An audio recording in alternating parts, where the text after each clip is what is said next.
Hello, welcome back to the Games Now online game jam #1 live stream. Today we are looking at the jam games that we got from the jam on yesterday on the Sunday. And I'm here together with my co-host Ville Kankainen. And my name is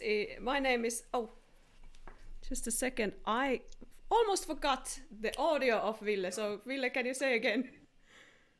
Hello. Now you can even hear. I will make sure that that's on the audio now. Yes. I think that there's quite a lot of lag for me to listen to this. Just hold on a sec. Okay, cool. So now we have the audio as well for the others. Yes, So my name is Anna-Kaisa Kultiman. I'm the teacher and the host of Games Now online lecture series. Now it's online, but usually we have a physical space for us to have lectures from the guest lecturers at Aalto University in Otaniemi, Espoo, Finland. And we're super happy together with Ville to announce that our first online game jam resulted in 20 submissions. I think it's very cool. And there was about 6 days of development time for people. And I just checked the kind of amounts of what the projects have been stating, how much they have used, because it wasn't necessary to use the entire time for the development of these jam games. So I think the shortest jam that people have done is 6 hours. And then the longest time is 75 hours. So that's pretty many hours per day. We recommend you to always jam with a kind of a healthy schedule. So about 1 work day maximum. But it's fun to see the kind of the diversity of the hours used. Quite regularly, people have been using around 20 hours for making their games. And yeah, so we're super happy. We thank all the games. We're excited to kind of go through them today. We cannot have all of the games played today, but about 10 games are played. And we are chatting about the design constraint minimal instructions with my co-host and also our guest Samuli. But before we take Samuli in, just a short kind of a reminder what the jammers will have a possibility to receive as a reward. It's always rewarding to do the jam game itself and just submit it and just kind of be done with that and you did the jam. But you can also get these kind of nice things. Yeah. So Ville is showing the stickers, I'm showing the bottle. So basically we will send the stickers for everybody that were participating and submitted their jam game successfully. And then we'll have a raffle of 3 quite kind of sturdy bottles for your drinking water to carry around after we are out of the situation of coronavirus. So we'll provide information for the jammers on these swag thingies on our Discord channel and also emails that you have used for your itch.io account when you signed up for the jam, and then the contact emails that you have on your project pages. And if you were not part of this jam and you would like to have this cool swag also for yourself later, we do have another jam coming up this spring in May. It starts on the 4th of May and ends on the, is it 11th? Ville, do you remember? 10th of May, if I remember correctly. Well, anyway, it is starting on the Monday of the 4th of May, and we'll have another guest on that jam then, and a new design constraint. But let's bring Samuli, I think, for our chat as well. There we go. Hello, Samuli. Hello. How are you doing? Super, thanks. Super, despite all the situational things. Yeah, we are going to play some awesome games, so what's not to like about it? Yeah. the benefit for being a kind of a person of a gamer generation is that it doesn't hit us so hard when we have to stay inside, and we have to kind of we have to figure out what to do with our lives when we can't go outside. So for instance, I've been playing with my Switch a little bit, and hoping to get a bit more time for online play as well. But I've been also playing quite many online games because now all of my friends are online at the same time. Indeed. So it is actually good times for us that like to play games in a sense, but we all kind of suffer a little bit of the restrictions around the world. So it's not great, but the games are great. So just briefly, we have a lot to look at with the games. So briefly, let's let Samuli to tell what was the constraint about. Yes, so the constraint for the game channel was minimal instructions, and the idea was to make games that give you ways to learn how to play the game without being too verbose about it. Yeah, and you had categories for the constraints, so let's look at these as well. So on the first talk show, we went through the example games that Samuli had picked, and they all fell into one of these categories. And the categories are tutorial in controller. Tutorial in controller was the first one. Prologue as tutorial. Level design as tutorial. Tutorial by other players. Tutorial as world building. Tutorial in tech showcase. Slow introduction to hard topics, super simple gameplay, no wrong way to play, and embedded tutorial. Do you want to say something about one of these categories at this point? Not really. It was mostly like all the categories and games were for the inspiration. So the games that we are going to look today will use multiple categories in the same game and maybe ignore all of them together. Yeah. So it's interesting to see, because in the jam games, oftentimes maybe what happens is that we don't have tutorial. That's kind of very typical situation, that people don't have time to make a tutorial. And this time we specifically wanted people to go and think about their tutorial or just the learning steps a little bit more. And we'll see how it went.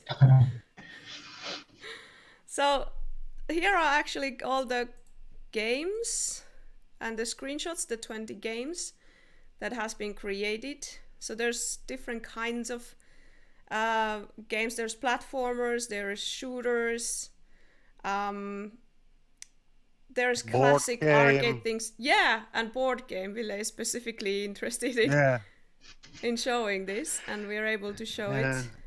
And so yeah, guys, do you want to say something like general? Ville, what do you think about these games? Like how do they kind of panned out in the whole ecosystem of jam games compared to other jams that we've been to? Well, I think there's those that I have managed to play. They were quite finished. Most of them. That was always a good thing.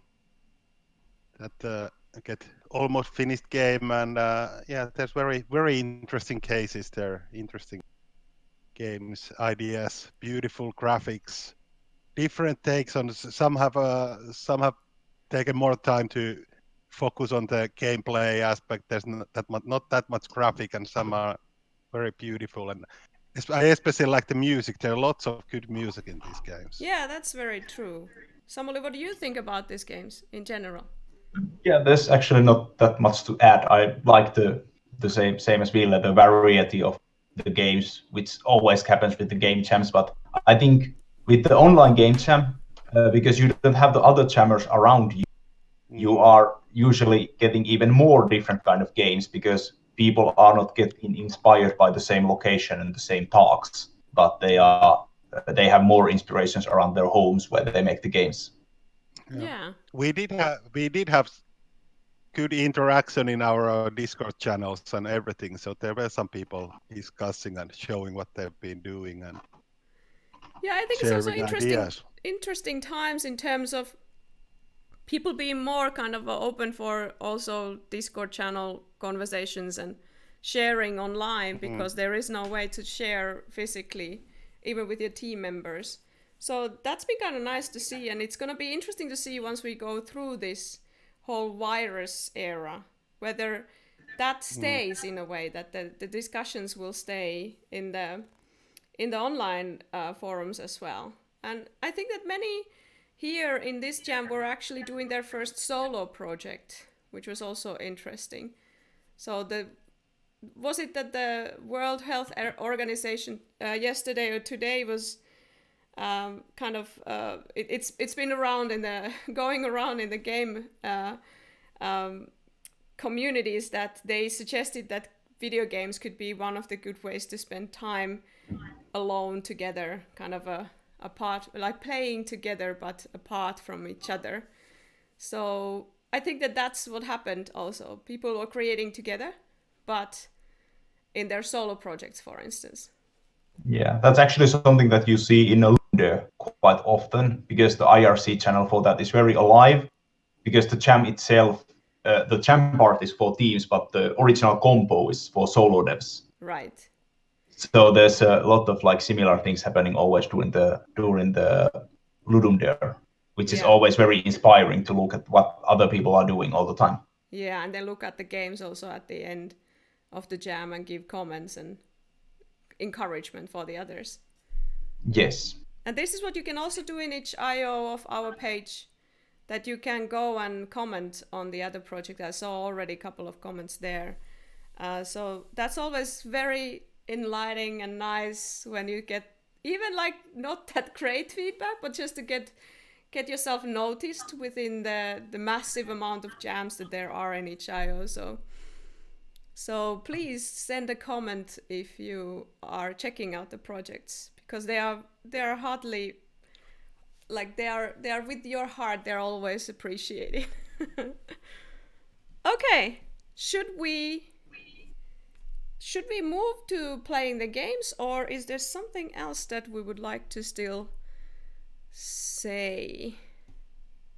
What do you think? We could go. I could show the website. So the games are now playable, downloadable, or playable in the browser in our itch.io page, which is itch.io/jam/gn-online-jam-1. And the website looks like this, and then the submissions are listed as such. So you can go and select your favorite game and click the page. And what the itch.io is kind of built in an interesting way, that you see the game page, but you also can go to the jam submission page, I think, in these. Yeah. Yes, it first goes to the submission page. Yeah. So they are downloadable there, and you can play them and test them out, and then also send comments if you have the account. You have to log in, right, to send a comment? Yes. Yeah.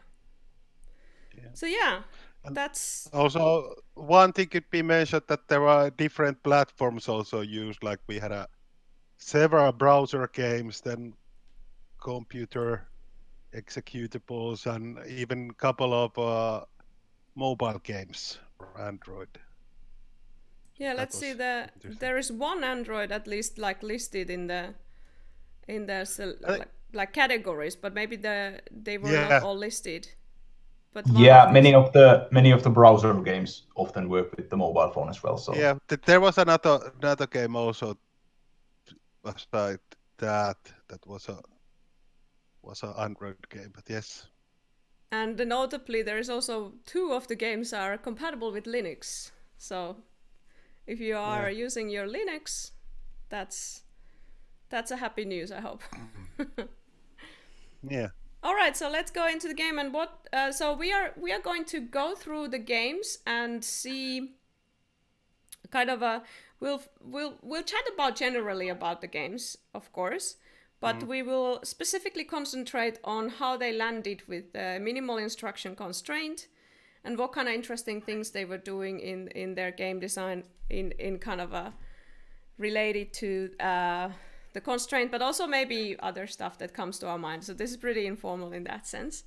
And some of the games will look as a video, and some of them we will play live, and we'll see if the screen sharing now works with the Discord server that we use for broadcasting the gameplay. Okay. So today I will not be playing anything because my computer were not able to do a couple of things that were crucial for this, but Ville and Samuli will walk you through these games. So which one do you want to start, and which one of you is starting? I am starting with Let Me In. Okay. Okay, let's see. I will do a little bit of work for this. Yeah, I already open it here.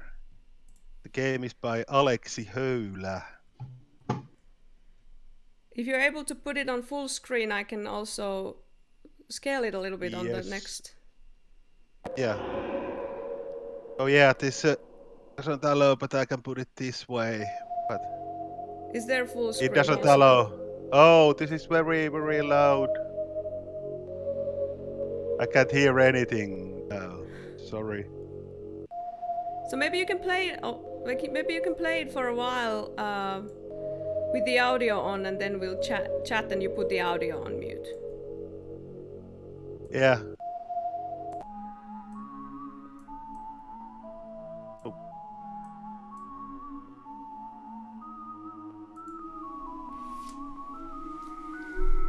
Okay, so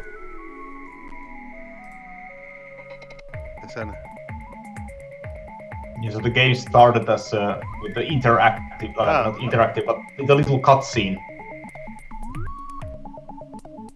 that tried to tell a little bit of what to do. I think the audio is quite fine from the stream side, but so we can safely chat about this. So Samuli, what are your thoughts about the constraint?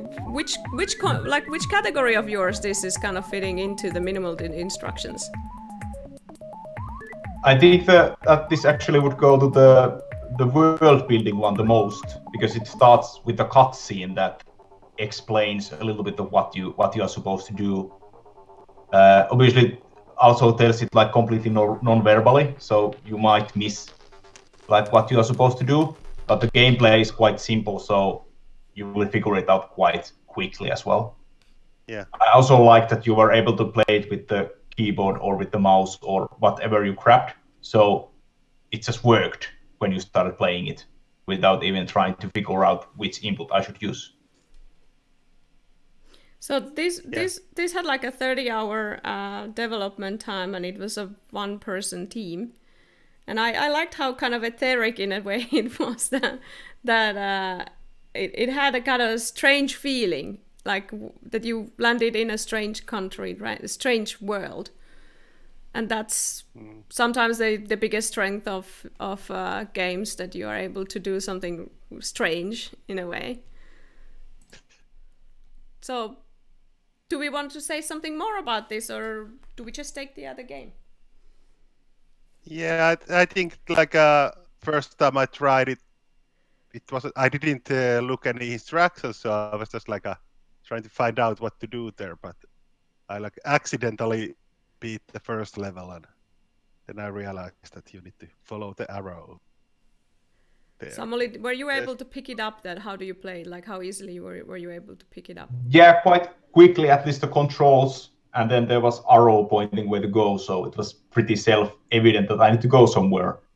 And then there's all the animation and all the particles in the body of the monster that you need to get into.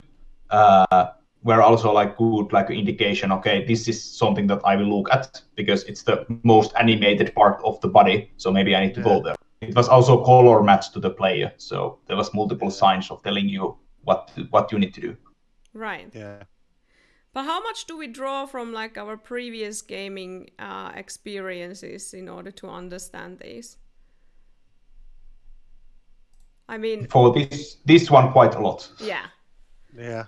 So if it would be for total like beginners, it wouldn't be as easy to understand.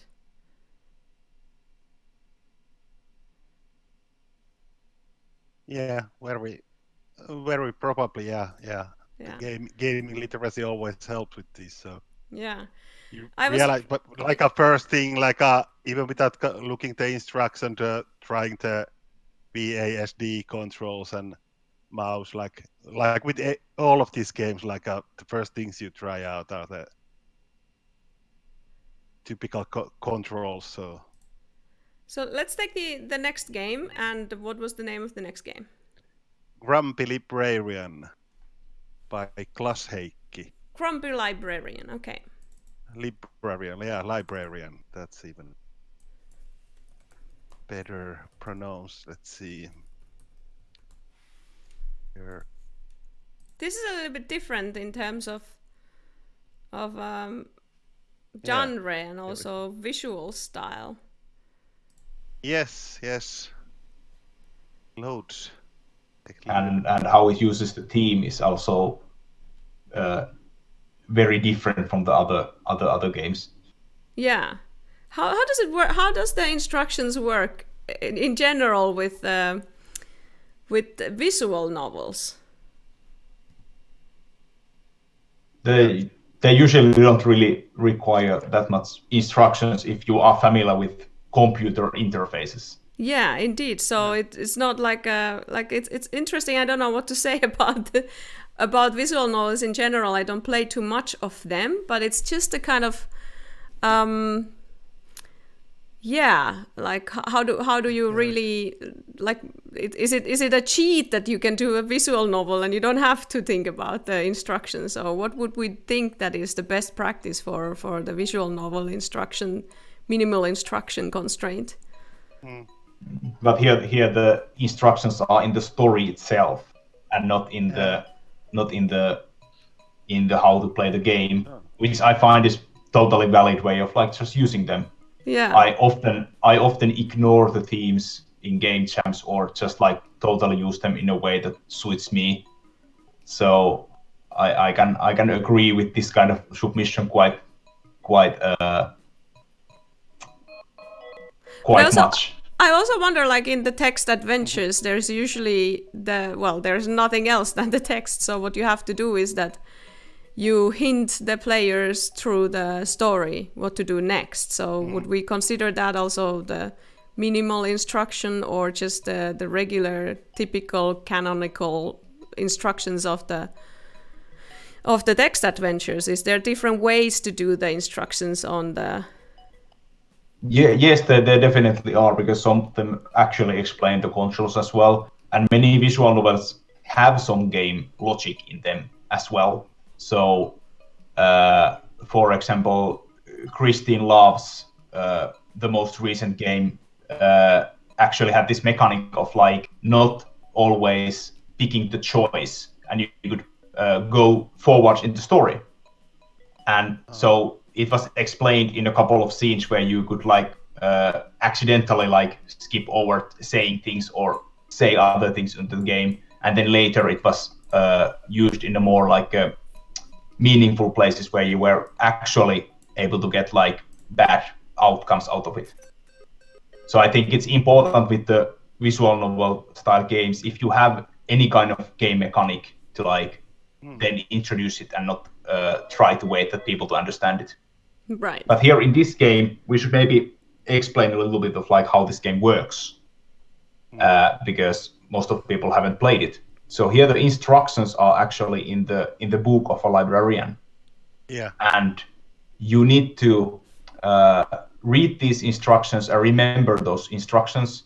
And based on the customers who come into the library, you need to either let them borrow a book, or what happens usually is that you can't let them borrow the book, but you need to always back it by some of the instructions in the manual. Yeah. And I found this game really, really difficult because my short-term memory is really bad. So, so I didn't get that far in the game. Yeah, and you can't check them anywhere. You have to always go through the book and see every rule, and now I don't have attention span to actually read these properly. I'm just trying to skim any rules. Rule with number in the title may not be lent out on an even day, since that can lead to confusion. So this actually reminded me quite a lot from the I will just try out from the passport game, where you are checking the passports in the border. Yeah, Papers, Please is already mentioned in the chat. Yeah, because it is really, really similar to that in a sense that you need to remember a bunch of rules. Yeah. But unlike Papers, Please, there is no convenient way to check the rules here. But there is also no hurry. Right. So it's more relaxed version of that. Well, there's this rule, and now you need to pick the rule, like why you can't give him the book. Why could it be? He has banana. Could it be something about that? So this is also a solo project, and it's about 30 hours of development that went into this. And I really enjoy that it takes a very different take on the visuals, that it has been hand drawn as far as I understand. And I think that in the chat we do have Klaas Heikki that could give us a bit more information about the project. But anyways, also this probably the 30 hours most of the time were just like a big chunk of the development hours went into drawing the images. Yeah. And writing, because it's a text-heavy game. So Rempi is a really good engine. If other people are in the chat who don't know about it, it's a visual novel game engine. Yeah. And it is really simple to use. So I had friends over once for a 1-hour game jam, and they had never made any games. So before the 1-hour game jam, I showed them how to use Rempi, and they were able to do the 1-hour game jam with the Rempi and made their first game.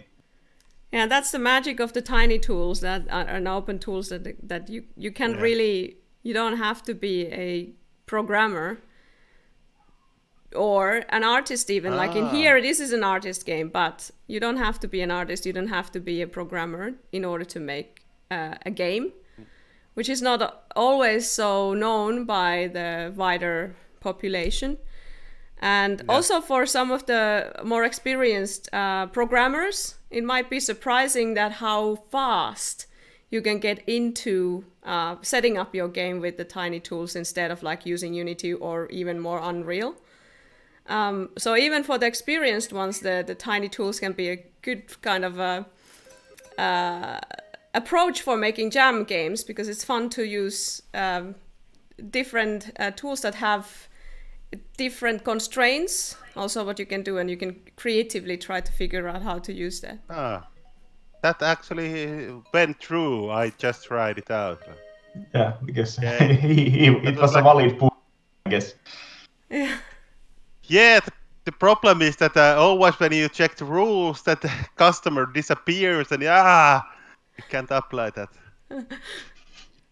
Well, but I think that this is a very good case for how to use the constraint in a very different genre. We don't have other visual novels from the 20 games, so this is a really interesting and fresh take on it.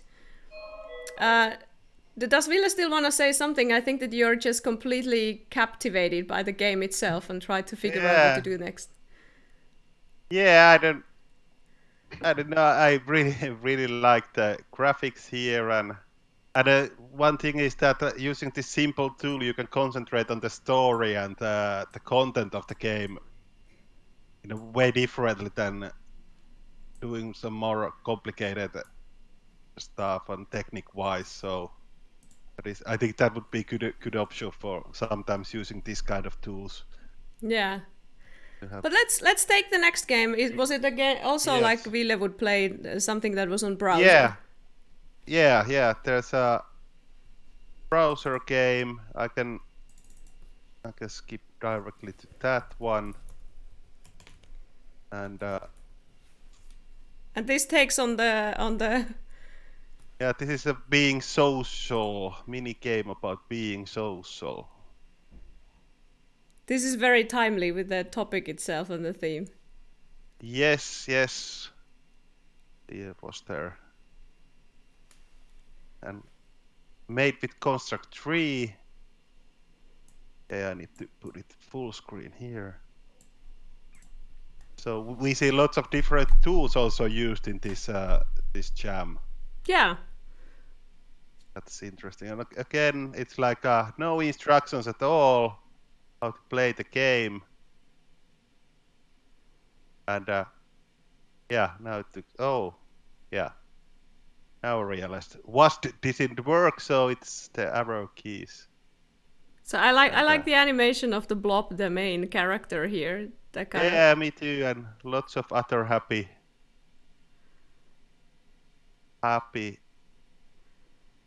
blobs. So you've been social up until like 13 social points, and the timer is kind of going down. Oh no, not no.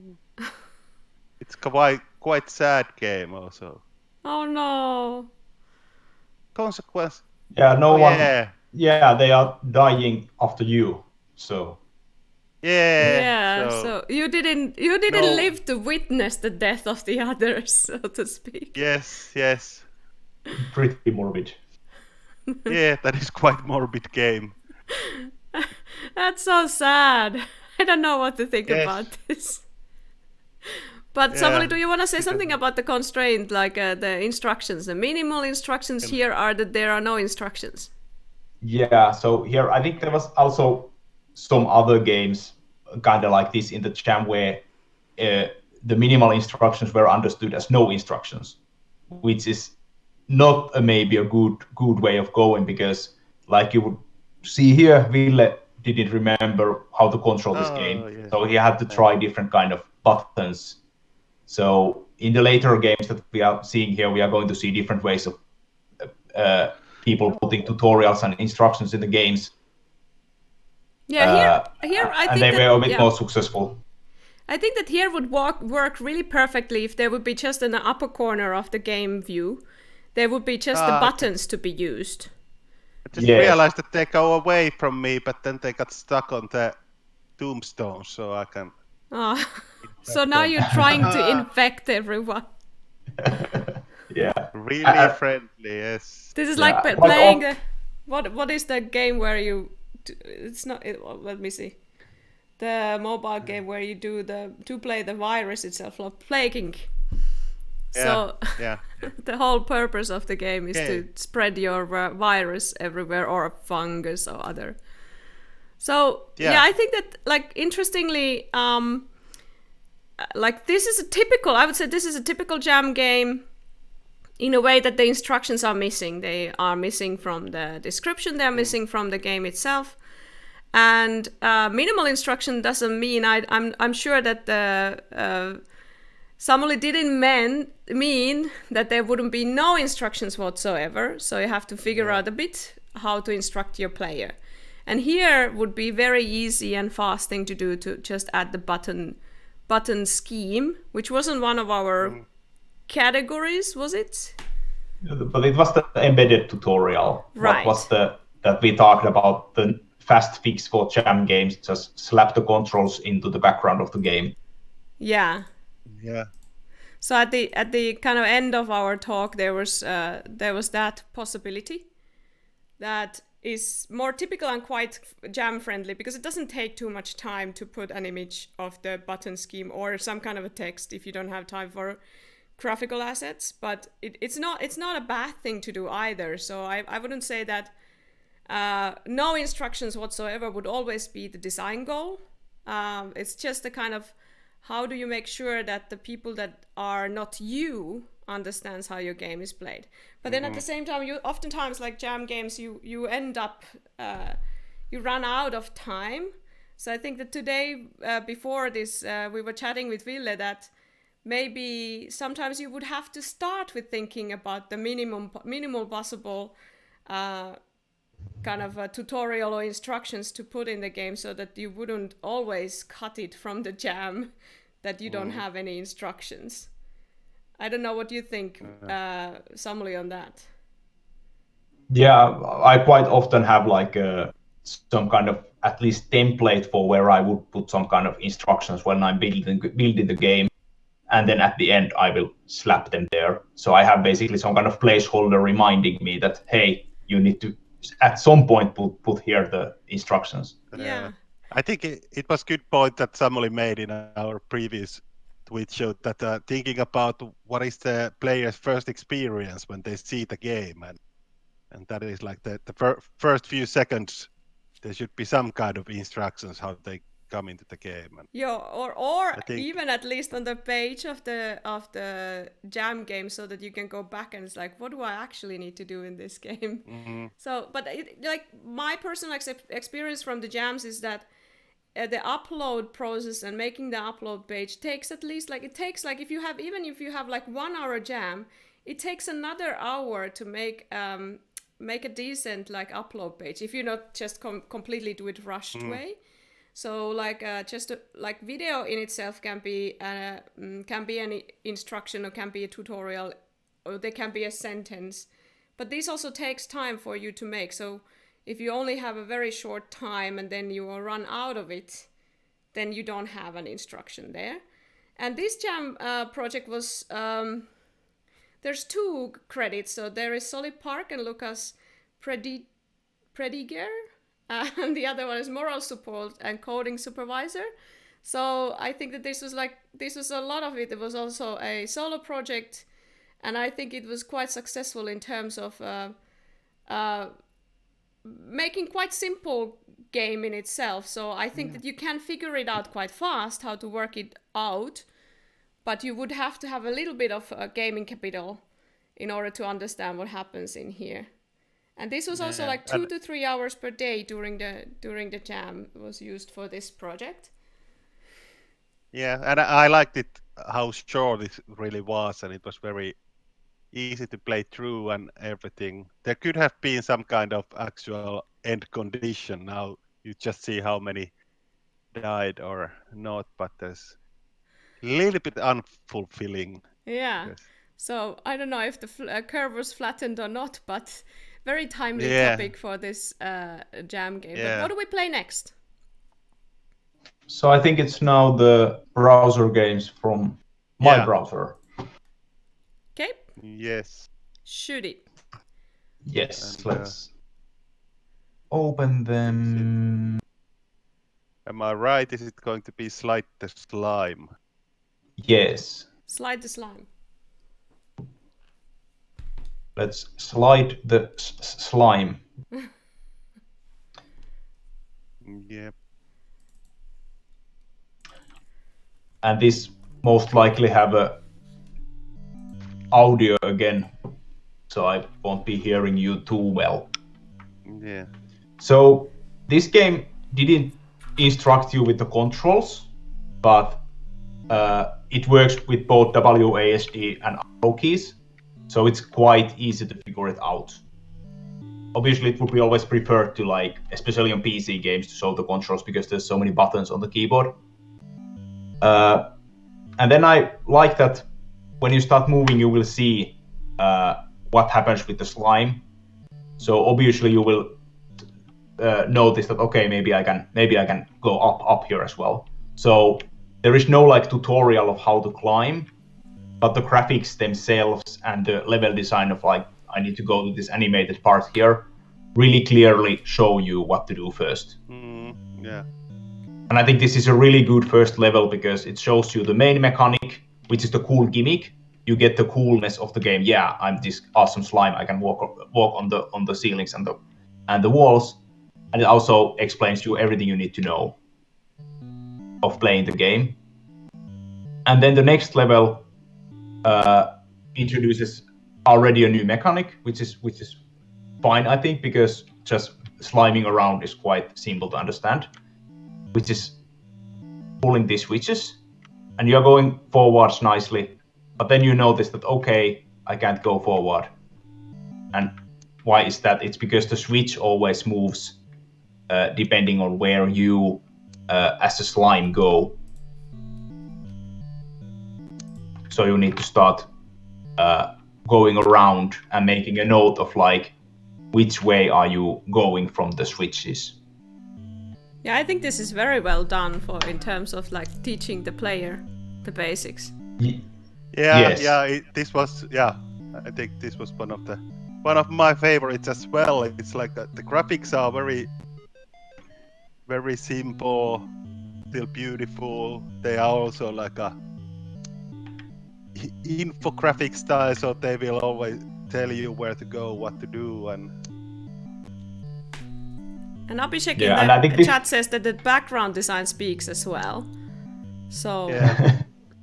I'm not Yeah. sure what Abhishek means, but at least like the confined space of the blue area is kind of, you know what to do next. But I don't know if the kind of the patterns on the background, do they tell you something in terms of? There was at least some of the arrows like a pointing certain way. Right. Yeah.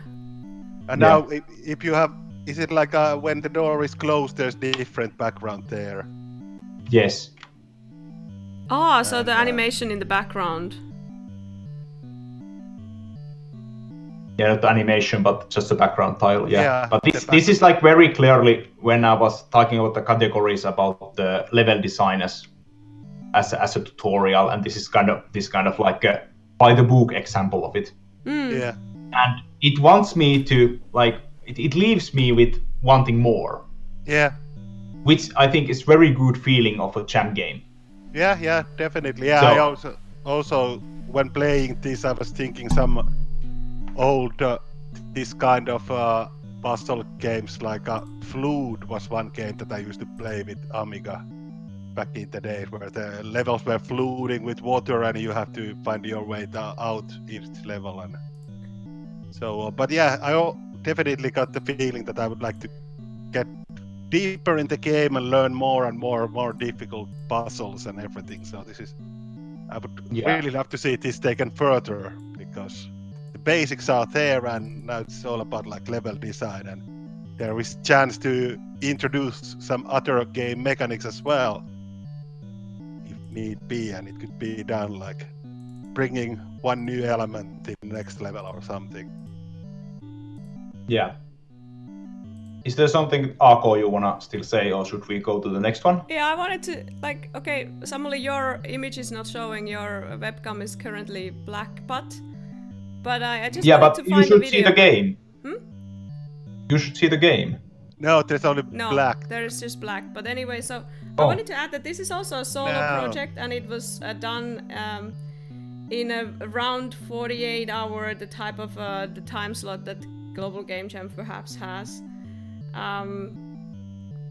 And I really like it, and as also Ville said, that this is something that I would like to see to be developed further, because it has a great promise, and that the whole blob in itself has this nice feeling, this kind of a game feel, the kind of a stickiness of the blob itself. I like games with blobs, so that's very nice.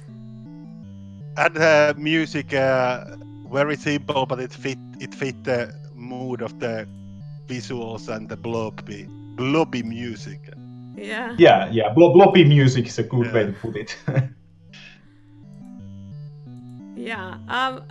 Anyway, so I don't have anything other to say about this. This is very beautiful and well done, and the constraint was really well thought of. And in the upload page, we can even see the slightly cryptic but interesting concept design on a kind of grid-based paper. So this was, if it becomes something bigger, we already have for us to see the concept picture of this classic to be. So what do we want to play next, Samuli? Yeah, so next one was the C to the power of 3 by Exka. Is it showing you? Right. See. Yes, it's loading. Let me see. Yeah, it's loading for me as well. Tiny. Maybe I refresh the page. So my writing is now incorrect for the name of the game, but it's a little bit tricky perhaps with OBS to put that there. So currently just a black screen waiting for Samuli to reload it. But this was pretty, I think that we need to reveal that it was done by someone that has been doing a lot of game jams. So this is pretty sleek. And also used a lot of time. Yeah, a lot of time. Let me see, I was counting this at some point. I will change the browser because it seems to work on another browser better. So this was like something like 40 some hours. Yeah, and what I heard beforehand, the creator said that I maybe have few hours to spend. So What? Maybe? the creator of the game said that maybe I have few hours during the week to do something. So oh yeah, do some 1 hour game or something. But yeah. Do you see the enthusiastic jammer? Yeah. Do you see the game now? Yeah. Yes. Yes. Awesome. Okay.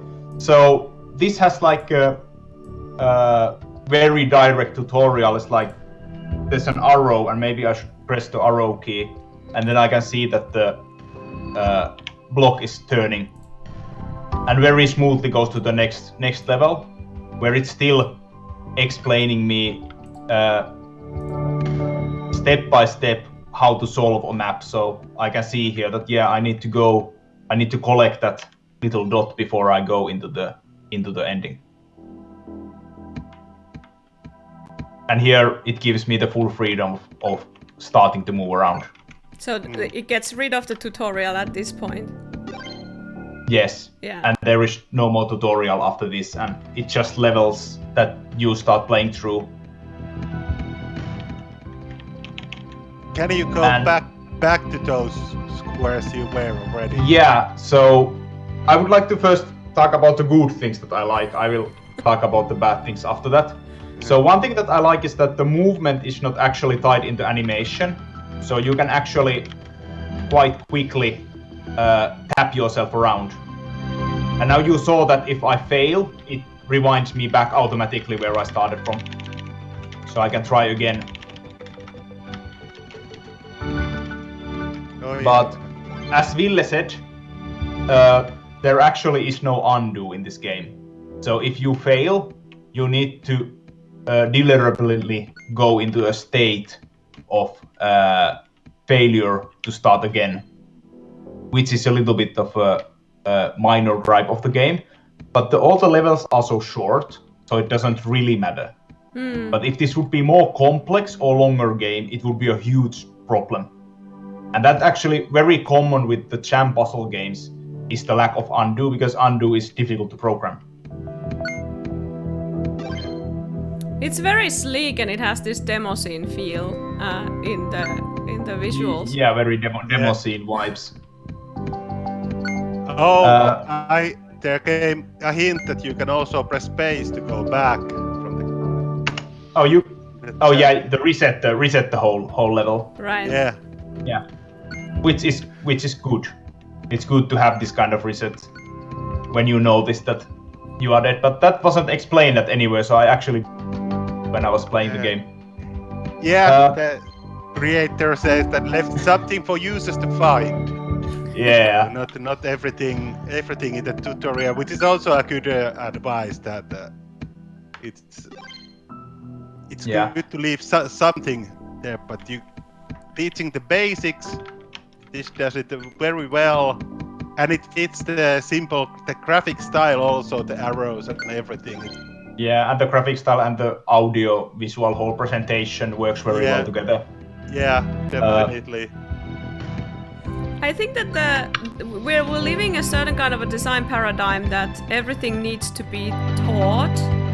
Like when I started Animal Crossing, the new one now, and it really bugs me that you have to be super patient with the tutorials, and there is still things left for you to explore, of course, but I would love to play more of these kind of old style games that don't explain too much. Yeah. So Nintendo is really like hands-on with all the tutorials, so I actually don't like most of the Nintendo's tutorials because they go like way and beyond of explaining.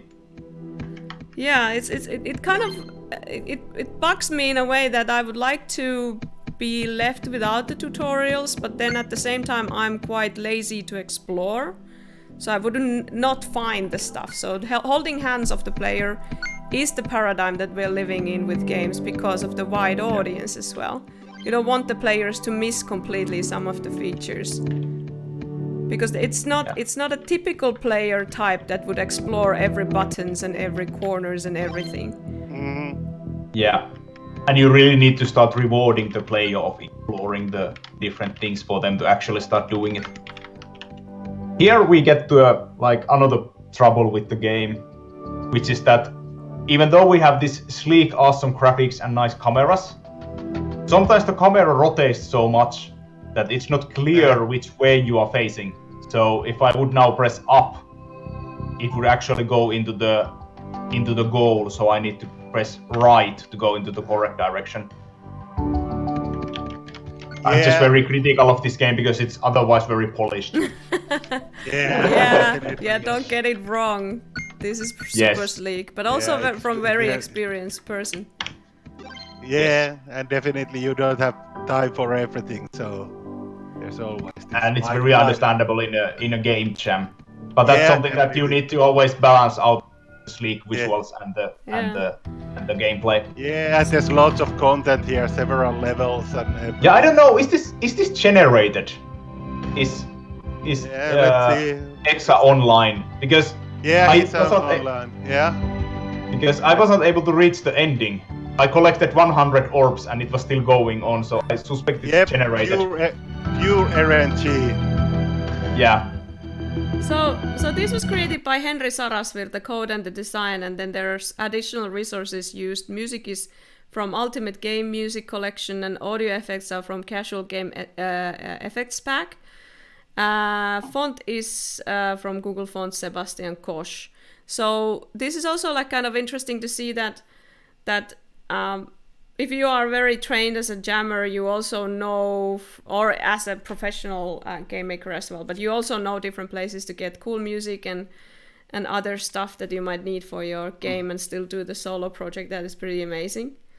So yeah, a lot of the hours has been used, and Henry in the upload page is saying that he used in Saturday 20 hours. This is not recommendable, by the way. So, but that's quite. I think that in this game, maybe what happened was that he noticed that I really want to polish this I want to make it work. I don't know how it went, but I can imagine that. Well, maybe he was thinking to do a shorter project and then realized that this is something that is worth polishing, and maybe ran into some problems that he wanted to fix. So it easily pushes you to do more hours than on the last stretch. He said that he is at level 250 currently. Okay. So he doesn't even himself end. Generated levels are good for the creators themselves to play their own games and be and it's also in terms of helping the player is that the first levels were handcrafted. They were always the same, and after that the generated content began. So that's actually quite often with procedural generated jam games, is that they don't teach the player that well because they throw it right away into the randomness. But if there would be one fixed way of getting the player in first and then providing the different challenges of randomness is a better way of doing it.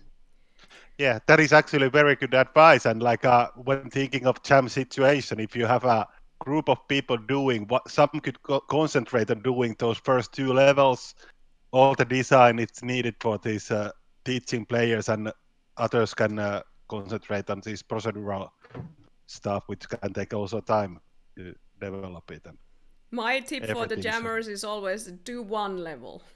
And it doesn't have to be, if you think about it, slightly like in like a little bit of the vertical slice type, so that you don't necessarily do the first level. This goes a bit against the minimal instruction tutorial thinking, but you could do to kind of in your head, not the first level, but maybe the third level or something that you already have things in there.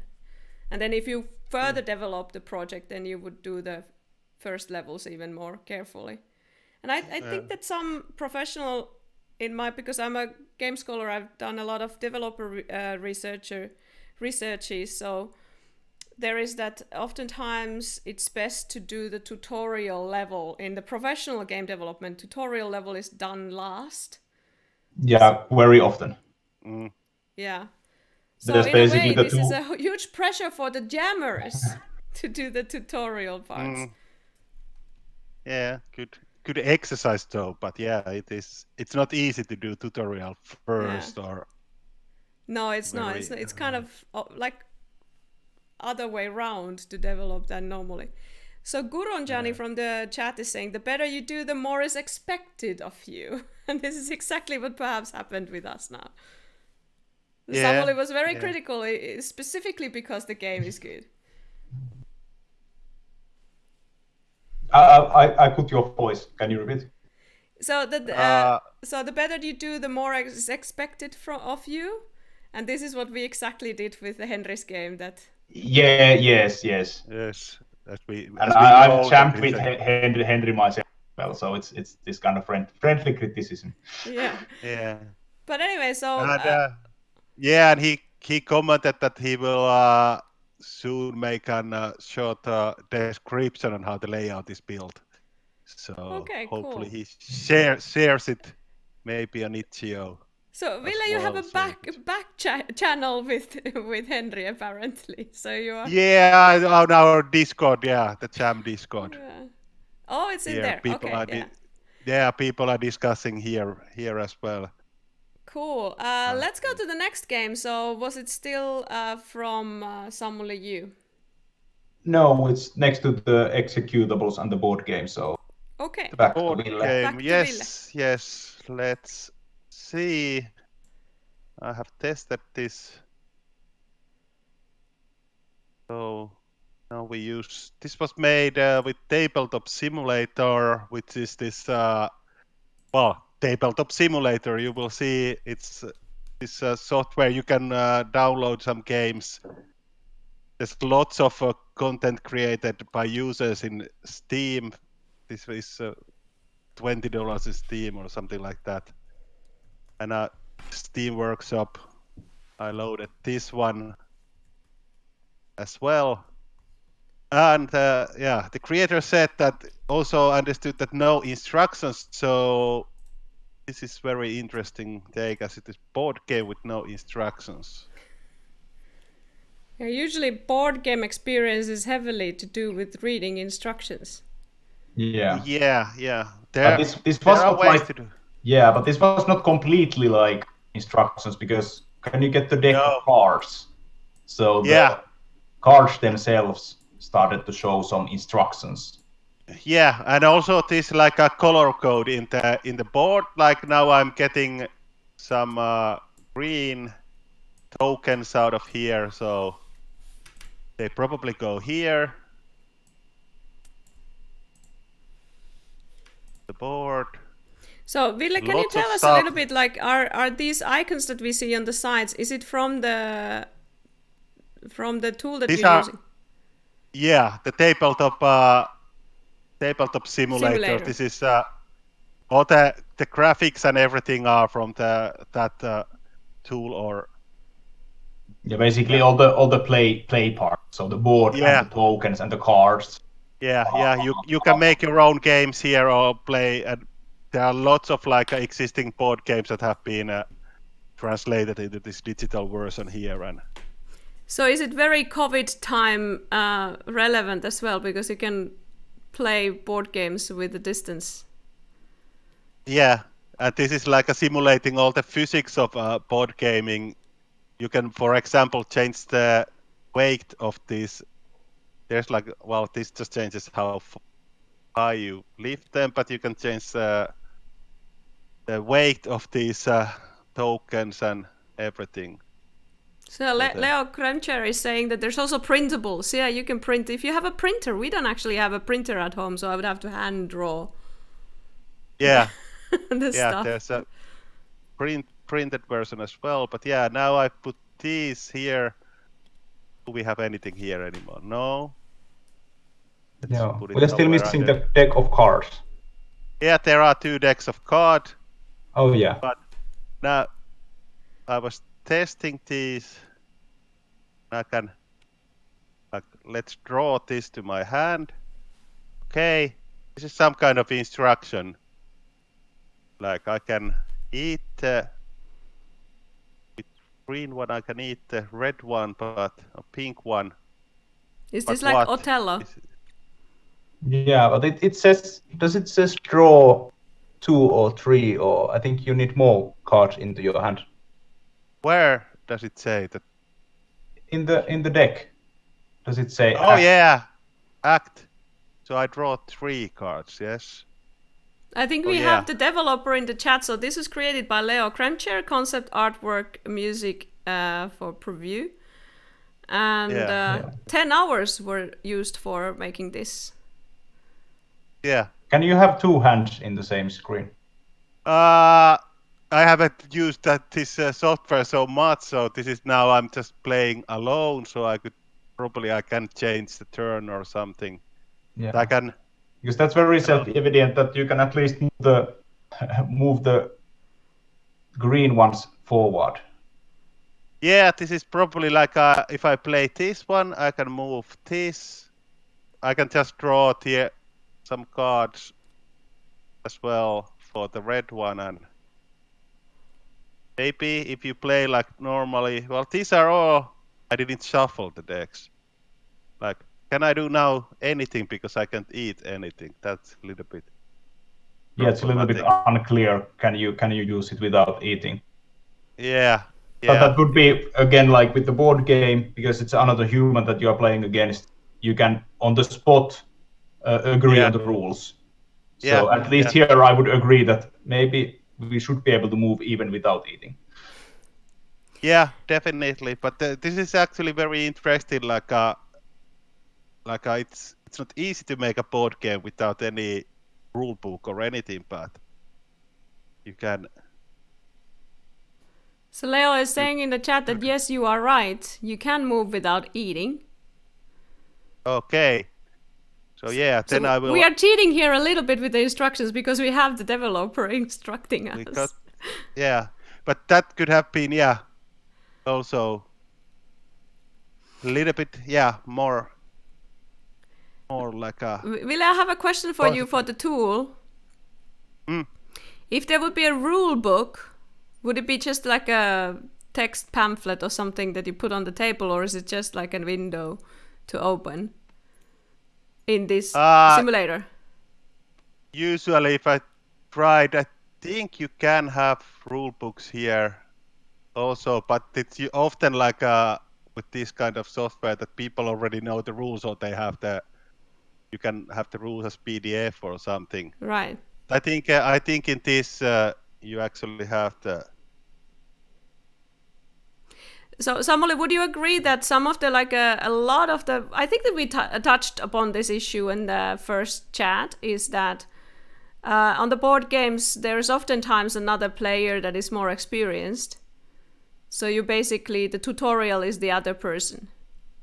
Yeah, quite often it works that way, at least when I'm playing the board games. Or if we are having a totally new board game, it's usually YouTube is your friend. Yeah. Explaining the game. Or that there is like one. Yeah, say Ville. I'm just showing there is some. Okay, this doesn't even work. These problems can come up that I can't really. No, there was something, but this is one existing game and. With the same simulator. Yeah, with the same simulator, and this is. But it's also one good way of having one more tool for your champ tool list that you could make board games with this kind of software. The most important feature here is this. You can always step back. Yeah. Yes. This is. So what do we say about the game that Leo created? So how well the no instructions worked with the board game? With the board game simulator? I think it was working fine in this case. Yeah. It was easy to set up and easy to understand the basics and how to start the game. Yeah. Could be little bit maybe more clear that you can move without eating. That was I think that was the most confusing for me. Okay, if I can eat with this, can I move it otherwise? So just little changes in that card maybe would help. But I like it how Leo is saying in the chat that you can agree with your partner to not to let move. So there are different ways. So the design in itself is kind of tackling also the nature of the board games where you can have house rules and agree with your players, which is the strength of the kind of the social nature and social aspect and the social gameplay of the games as well, when you agree on certain new rules, or maybe you have implicit rules that you don't necessarily share. So it's interesting sometimes to play older, like something like Uno, for instance, has a lot of house rules that you're used to, and then you get shocked when others play it wrong. And then nobody actually plays it according to the actual booklet. Yeah, and Monopoly as well. Like recently, there has been like circulating this like that Monopoly doesn't take as long if you play it correctly, because usually people use these optional rules that will make it last forever. Yeah. Okay. So which game do we play next? This is very, very refreshing. I like that there was a board game that we would actually be able to also play on the stream and not just to have the physical pieces. And I don't have a printer, so it would have been impossible for me at least to do that. But it's a good tool again. These kind of tools, there's lots of similar tools around, and of course the problem in Jam is that you have limited amount of time, so if you use this kind of tool, it will take some time to do stuff there, and I don't know. But if there's a couple of people in the team and someone knows these tools, then you can like do the paper version and add it there. And but I am a huge fan nowadays to learn a new tool in the Jam, so it's just to take advantage of the Jam time that you have, and then maybe spectacularly fail with your design, but at least now you have had an excuse to learn something new. So it doesn't have to be you don't have to be that well versed with the tools that you use. Just be, exploring what you want to on that Jam. Yeah, and then just adjust your expectations on that. Like, for example, last Retro Jam, I tackled a new platform that I didn't know if there was like proper SDK. So my goal was to do a Hello World on the Jam, but I was able to do a full game, so I surprised myself. That's very good. So what is the next game that we play? It is Eternity. Was it, or Do you play it again, Ville? Yeah, I will. I will play it. I will share the screen. This one. Okay. And and there's, you can see tutorial, and this is very difficult game. I have to shoot. So here I think the tutorial was like very Jam-like in the sense that we talked earlier, that it just shows you the controls. But the one thing that this does pretty nicely is that it only shows one control at the time. So you don't get overwhelmed of which controls to use, but it tells you one at a time what to use. Okay. No, I want to hit the bird. Yes. Yay! Wrong bird. No. This has a very kind of a classical game design feel to it as well. The kind of the side scrolling, and I don't know, like the sizing of the items there as well is kind of, I have the sense of olden times. I can't get past that building, never. I have tried this many times. This is very difficult. Yes. Oh, you can climb. Yeah. 7 meters or something, I don't know. Now if I... The text is super small for us to read, but there is something Yeah. that Yeah, it pops up. first says that you click the mouse to shoot it. Then it explains you that with the W and S you can scroll up and down. And then it tells you that with the another yes, mouse button you yes. can... Good! With the another mouse Yay! button Now you I can release the rope. Is there a game like that uses this kind of upwards Spider-Man mechanics? Is there something that does that? yes. There are games like this. Obviously, Yeah. the first one that came into my mind with this was Liero, because it That's has why the rope. Oh no, those... that's why the No. old style Yes, 15 feel meters. to it. Yeah. So- And I like it. Some games just they don't have the... That you can... I like the feature that you can just retry it again, so you can... It gives Yeah. you And it this very also shows addictive you the feel. tutorial every.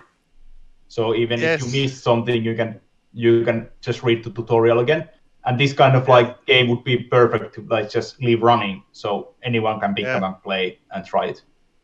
Yeah, and this is like I don't know. Maybe it's its own genre. These really difficult games that you get the feeling that I must get further,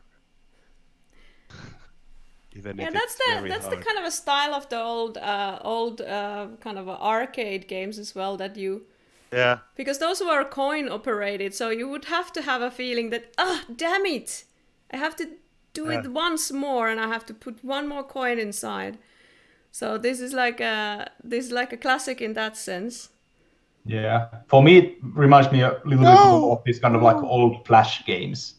Old Flash games, Because why? they had a very similar sense of that, because Flash was just a limited format that people were making short, jokey games. I think that the short jokey games are still alive without the Flash itself. Yes, they are, but like Flash was just like a tool that was like perfect for it, because it was almost tailor-made for making those kind of things. Perfect platform for jokey games. So this was done by, let me see, I have to kind of I will put this layout for you guys. So this was done by Yulle and the Solar project again, and the development time was 20 to 25 hours, and it was called Eternity. So the instructions were in the beginning of the game, right after menu. This is said in the submission. It's interactive tutorial that teaches new actions after one another when player has tested one. Player doesn't have to obey tutorial to play. I truly appreciate that. I think that kind of that is a nice way, because some of the contemporary games, they really push everybody through the same tutorial pipe, so that everybody has been held hands in the same way. And we don't have an equal gaming kind of capital understanding the conventions in games and so on and so forth. So it can be very frustrating for people that would want to discover the game itself by themselves, or would already know the arrow keys and the space bars and stuff like that. So yeah, I think there was similar case. I think it was, now that I been playing the Star Wars Jedi Fallen Order, and there is like a tutorial is intro to the game and to the story and everything, but if you manage to die there, then you have to do stuff again, and then there's this moment when they take the controls away from you, and it's really annoying go through those in the beginning. And something more that we excellent. would like to say from the Eternity. No, it was simple, but I think it's actually, now that I tried it more, I got more this feeling that I want to get further in the game. And Yeah, you got past the first building. yeah, I know. It's like, I was able to do the same once as well. It's really difficult. Yeah, skill game, but I think. Yeah, after the stream, Ville will try to kind of go as far as possible. Yeah. So next one is which? I think is it now my Yeah, your turn. yes, yeah. Merchant Street. I Merchant think. Street. Okay, let's go here. Or Merchant Street Mayhem. Yes, mayhem with all caps. Yes. And what is it? The exclamation mark at the end. Yes. Yes. And this has really loud music, so prepare yourself for that.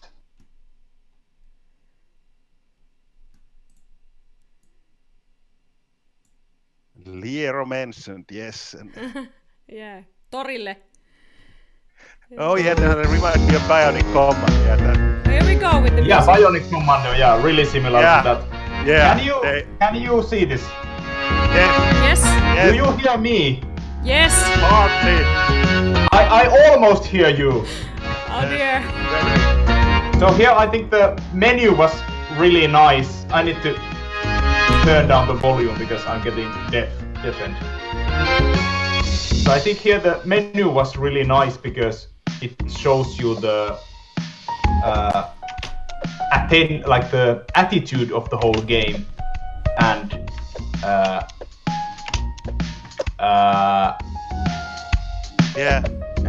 all the options are labeled in a way that you can get into the game just with them already, so you are already feeling the game when you go there. Very Doom-like in a sense. And the tutorial itself, like, it doesn't tell you what the controls are, so you need to figure out them yourselves. But you can see it's a third-person shooter, so most likely you will try those keys. And every level starts with a little hint. So now it's talking about the move away from the power of hand. So it tells you that you can do melee attacks. With the next level, it explains that okay, now we can shoot as well. So somebody just read it in the stream what says in the wall, because probably most of us can Can see. you go closer to that? Yeah. Can you see this better? Yeah. Always movement, keep enemy fire no.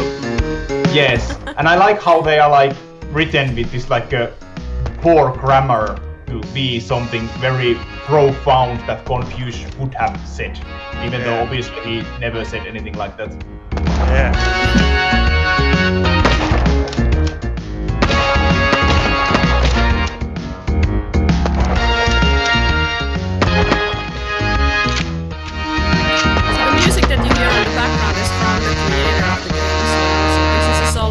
By Jani Grön. Yeah, couldn't hear that well. It's very loud music there. But yes, so I don't always hear you because of the music. Yeah, I didn't hear that much. Yeah. So now they are. It's talking about the getting flanked. So obviously we get enemies from the side. I didn't play this through earlier, but it has quite a few levels, and each level has its own gimmick, but it uses the same mechanics. So I think this is like a really nice like a progression in this whole game. Yeah. I will turn off the game. So yeah. So I will press. No, I cannot handle any more mayhem. Yeah. I can now put a little bit more volume so I can hear you guys again. Yes, but yeah, I really enjoyed the tutorials in that game, because they weren't really tutorials. They were like this kind of almost jokes that always gave you a hint of what to do on the level. Yeah, and relying on the design conventions or those that you know how to move your character in this kind of shooter games, but then you have some hints how to actually play the level. And yeah, so it was made for in a sense that like you would have to know how these kind of games are normally played, and then it uses those conventions. So I would like to see just like always keys that what you need to use to play the game, because it for a while I didn't realize that you could reload in that game when I was playing it first time. Yeah. So it's always nice to have the layout. Like, okay, you can use these keys to play the game. You don't need to stumble through the whole keyboard. But other than that, like, I really liked the progression of the tutorialization, or basically more of a hint for the player. Yeah, very interesting take on the theme or constraint. I personally appreciate when the things that have been written into the tutorial has also style. Like, it's easy to kind of, I think that in a lot of the even professional game productions, it's easy to kind of not to think about like that the style of the writing is not necessarily like, how do I say this? Like, just recently been kind of playing the what's it called? But well, some of the games have such a neutral tone in all the characters, and every single character is written the same way almost. So the writing part in games is oftentimes underlooked and undervalued. So these instruction things, for instance, if there's a lot of dialogues in games, they are just very straightforward. They are like, maybe you should go to to the bridge because there is something. So it's good that it has like much more flavor and more like suggestive. It makes me feel better as a player. But potentially, maybe if it is a very wide audience, there is like really difficulties for people understanding hints and like subtle tones and stuff like that. So we don't see big productions to be super colorful in their tutorial type of texts. So that's except there are like exceptions like Portal and other games like that. But games like Portal, they don't rely just on one hint. They hint you in the level design, in the audio, in the text that is speeched out. So I think one of the best ways of tackling this issue of like someone missing the hint is just having the hints in multiple places with multiple formats. Because different hints work for different persons. Someone likes to follow the soundtrack. Right. Yeah, but that always requires more work, and yes, always the Portal is just so beautiful in terms of writing all together, so it's not easy. Yeah, no, definitely it is not easy, but as I said, like it's not just the magical writing of Portal; it's a magical combination of multiple elements. Yeah, but in a way we can talk about that. It's a writing as well, like screenwriting type of writing. Yes. I mean, yes. The whole experience. Definitely I agree on that. Like this game that we just played, the Merchant Mayhem, it really had this kind of like a quirky attitude all the time, everywhere that like bred through the whole game, and that's why it's like one of the more memorable ones that you play here, even though it's really standard shooter. Yeah. Merchant Street Mayhem, but you know these difficult jam game names. Yes, I know. I don't even know. Say my own. Just hair shooter. So how was it? Hyper Manly. I never remember the order, but do you even remember yourself? It's a Hyper Manly Rainbow chest hair shooter. Yes, I think. Sounds valid. That. I remember not remember it for first month after making the game, and everyone was always talking about it. I was like, what was the name? Yeah, but everybody can go check that in the Finnish Museum of Games. It's actually there. What do we play after Mayhem? Let's play some more fast-paced games. Let's see if I can. I finally got the video layout working, so I'm just. That was painful, but anyway, so I'll try to share this next. Is it color game? Yeah, it's a color game. So here we go. Can you see it? You can. Yes, something small. Takes a little bit for me to write the name first. Yeah. So this game has like really rough graphics in the sense that like it just uses Unity's default buttons and graphics for things, but I think this went quite well into the like this kind of hyper casual category, that the game that is simple to learn and hard to master. So with this game, you control this ball with your arrow keys, and the faster you go, to different colors you will turn into. So it's a game based on the velocity of the user, and we can also restart the game to start playing it faster. So the faster I go, the more I see, and the different color am I. And here I'm hitting the thing because I'm not slow enough. Yeah. That's a very interesting mechanic. Yeah, Yes. it's very interesting. It's really fast to learn because everything is just color based. And this really shows that like with very simple graphics you can even like do quite interesting mechanics pretty quickly. Yeah. I'm not getting enough speed to get through the orange gate. Actually, I think you can just go. You don't have to go that far. You can be just next to the block and press back and forth, and it will change the color. Will it? Yes, you can do just that. It's just the time that I've been playing this. It's not the velocity. It's the time that you are moving, I think, or. True. I was understanding it a little bit incorrectly then, but Yeah. For fine. me, it took little while also to understand. Yeah. But would you consider this a hyper casual? I think it's just it's not hyper casual. It's casual though, but. Yeah, I would say if this would be just like a game that you play with the mobile phone by just like pressing in the direction that you, it would be really casual. It is casual game for sure, but hyper casual usually is like way more simpler. This could be like an indie puzzle game. Yeah. Oh no! That's annoying when you. No!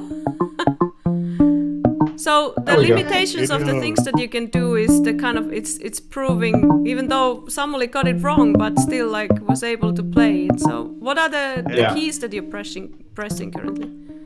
Just arrow keys. Just arrow. Yeah. That's why I said it's like. There's something disappearing. So that there's also like you do learn that this game does introduce you to new mechanics or new stuff. Step by step. So first you need to just learn how to move there, and then you can do stuff by pushing these elements. Yeah, these buttons with the different colors. Yes, and move. And when you first move these triangle boomerang kind of shapes, so when you dropped out of the long tube, and then you push these, so you automatically hit them. And you learn that, okay, I can move these elements. I think this is super clever I would love to see this being polished with the graphics and the kind of... Yeah. Maybe to leave something of the abstractness, but to have some kind of characters to tell the story. Yeah. Yeah, I think and this was done in like very quickly, I think. Yeah. This was 20 hours. Yeah. Oh. This was 20 hours and it was a one-person development project, one-person project again. So it doesn't have the name of the creator, but 20 hours. And it's a pity in this submission there's no gameplay video, so you really have to download the games and see how it works. Yeah, really like try it yourself. That is like I really enjoyed how like simple that game was in a mechanics wise, but they really like explained themselves. Even though I understood, but I was still able to play it. Yeah. And when you corrected me, it was a little bit easier to play.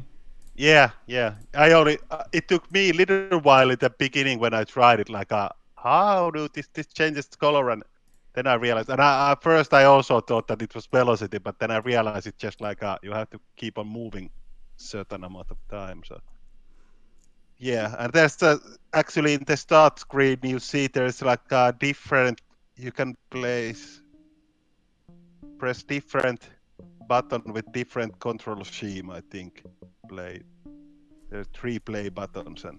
Yeah, there was some like alternative ways of playing it. I was playing with the default. Yeah, me too. I tried the other one. It was just a little bit different keys. But that's also one way of like, if you're unsure of your own end product in a game jam, you can just release 2 or 3 versions of it, like different game modes. Because if you don't have anyone to test the game and you are unsure which is the best way of doing it, you can just release alternative game modes. Like a very simple ABC testing.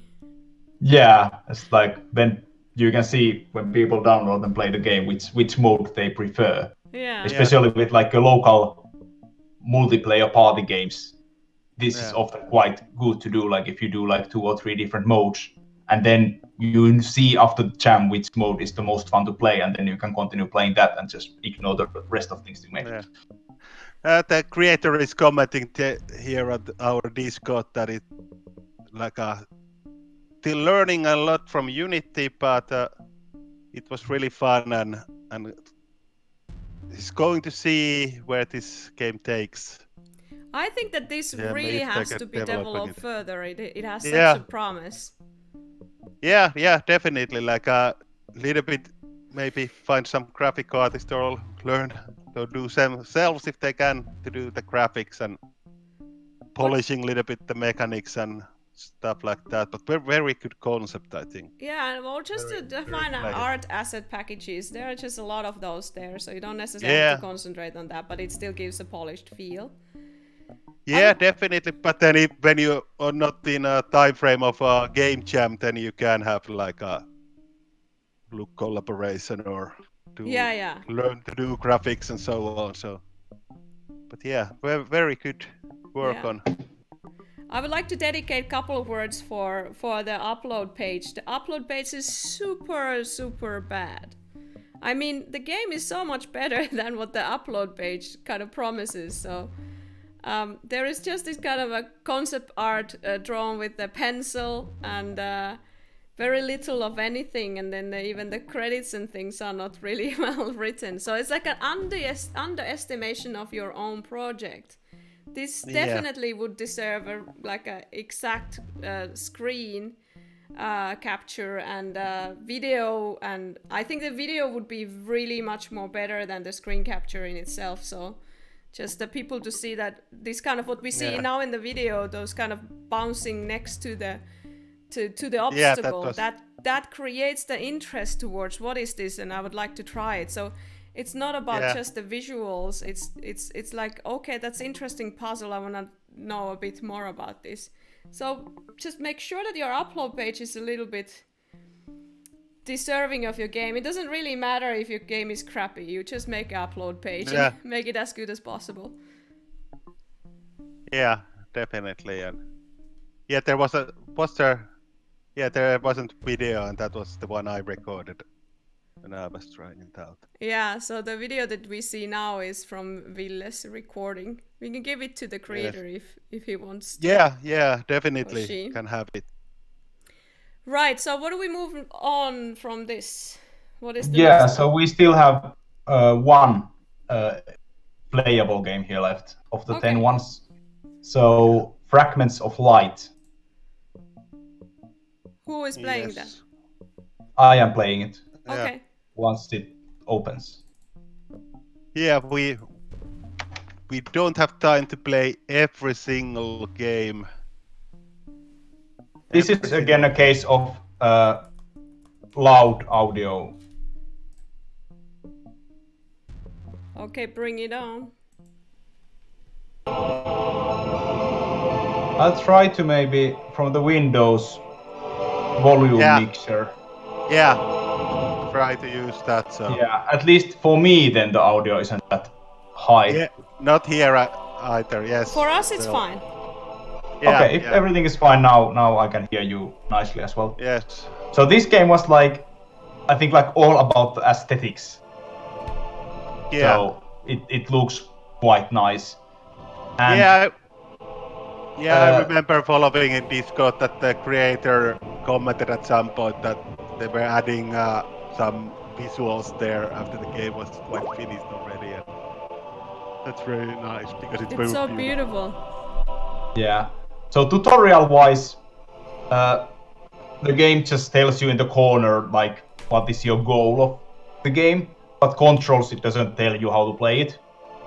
So it again like expects enough gaming literacy for people to find either arrow keys or WASD with a mouse.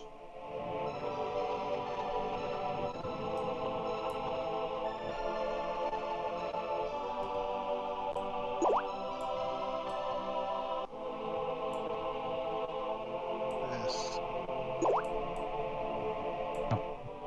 Yeah, we are. I think the stream most likely crunches the graphics a little bit. Yeah, It looks very sharp and nice in the image itself. But here is like one thing that there's quite often in game jam games, and even in like indies, there's a lot of these kind of like collecting games that look really nice, where you're looking at the art and thinking like things look cool. But what really differentiates in this kind of genre the good games from the decent normal games is the controls. So in a game like Journey, even the walking and jumping itself feels really good. So here I think like the biggest improvement for these kind of games that you could make would be that make the movement itself more varied and enjoyable. Thank you, brave soul. With your help, the light is once again restored and darkness is no more. So poetic. Yes. Would love to see what happens. We just get the text blurb. But as this kind of mood piece, I think this game works wonderfully. So this is this kind of really relaxing, nice place to hang around and roll around. Yeah, definitely. And there's always like it's very beautiful now already, but then again you could do small adjustment there. Graphics as well, like tiny shades of gray. I don't know. Maybe that's a good idea. But yeah, you could always polish as long as you want. I wonder if the text in the corner that was first behind Ville's video was like, maybe it could be slightly bigger. I mean, like, it doesn't hurt too much of the visual style to get it slightly bigger. I know, being a kind of hobby artist myself, when I'm playing it on screen here, I think the size is fine. The size is fine, okay. But there could be some kind of like animation at the beginning to like that it appears. So it would like highlight your vision there, like, okay, there is some element I need to understand. Yeah. So with many games, when a new interface element appears, it has like some kind of blinking or growing or some kind of animation to get attention into that part of the UI.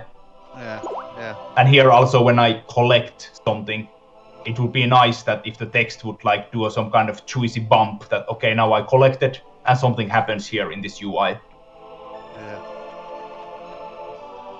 Yeah, I think that there is a potential. Nice, all over, really nice little game. Yeah, I think there's a potential for this for further development for sure as well. So very well done for a jam game. Let me see. This is also a one-person project. So Sami Alfor's code, graphics, and audio, and 30 hours of development time. So it's not really like that much time that has been reached with this game already. So no, especially as he made all the graphics and assets himself, so it wasn't like using any borrowed things. Yeah. So I think very, very solid, very nice. What do we play next? That was the last of the. That was the last one, really. But we do still have time, so we could. Did we want to see some of the games as videos? There was some, at least some. Yeah, there was Slothed in Space, which was a mobile game. Let's take a look at that. Yeah. I think with the Sloth in Space, it was really interesting in the sense that if you read the description of the game, they try to do this kind of like tutorialization by other players, by recording the ghosts of the other players to show like good roads through the level. But unfortunately, they didn't have time to do that. Yeah. And that often happens with the game jams if you have like really goal. So for me, quite often my best jam projects have been the ones where I had like really ambitious goal and they have succeeded. But also my worst game jam projects have been those where I've had really ambitious goal and I've totally failed it.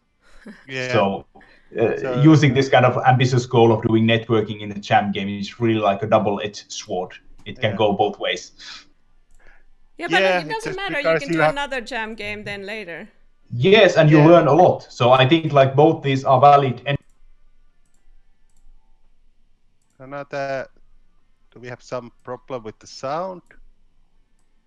At least I lost. The video itself. Now I can hear again. yeah, at least all the sound is good for me. Yeah, what do you mean? I just, there was some glitching. I didn't hear anything. Yeah, I thought also that I lost like something from the Samuli's last sentence, but not sure. But what was the name of this game again? Sloth in Space. I'll put it there. Slothing in space. Slothed. Wow. There we go. Sloth in space. Yes, sloth. So I kind of like that there is this like a genuine mechanic or something like new in that sense. That's always some kind of a. It's very how should I say, like it's great if you're able to do a new mechanic on a game. Specifically in a game jam, which can be so hard. So this is just a video. We're not playing it currently, but. And the graphics they're pretty nice as well. So for a jam project, let's say, again, 20 hours, so not that much. And I don't know if all the art assets, when there is nothing credited here, I assume that they're done by Daniel Leggett or Michael Leggett. Not sure how to pronounce the surname, but 2-person project, maybe in the same location. Based on the surname. Looks pretty amazing. I don't know if we actually have audio on this. Can you remember, Ville and Samuli, were there some audio in it? I don't remember if there was audio on it. At least I don't have any. There is, there is. I actually got this on my phone. Let's see. Was it here? Maybe you can hear something through my microphone. Looks really pretty and also worth to explore further, I would say, as a project. Yeah, it looked nice, and it felt like that it's nice to play as well with the whole expanding and rotating thing. There is audio, and now Ville is playing that from the mobile device. From my phone, yeah. And it's cutting out a little bit, but yes. Yeah. Very. The audio switched the game. Yeah, very well. Yeah. So I'm pretty impressed of the 20 hours of development. This is a very short time. Yeah. What was the next one we want to check as a video? There was. I think it was the Space Chill. Yeah. That was pretty chill. It was really chill. Apparently it has some kind of end goal, but I was just mostly trying to figure out how to move the spaceship while I was playing it. I think it's another example of these games in this game that was submitted without any kind of instructions, and it was mostly just trying to figure out what happens in the game and what to do in the game. So how do we think about this kind of explorative games that, because I do enjoy myself games that you don't necessarily you don't know what happens in there and you have to explore, but it takes a lot of time to play them. Yeah, I think the bigger problem with those is that, like, if you don't feel any progress of any kind, that you don't know that are you doing correct things or incorrect things, are you wasting your time or not? Yeah. I think that is the lack of feedback of the things you do is the biggest problem with those games. And I think with that kind of game that you need the feedback even sooner, and it need to be better feedback, even if there's not much to do. Yeah. So And you sometimes- learn that, okay, there is some kind of feedback, and I can do some stuff, and maybe, I don't know, it would be good to put something right in the beginning of the game and teach the player. Impressive Skybox or Spacebox. Yes, I was looking the same thing. Same thing, that it looks very nice, the space.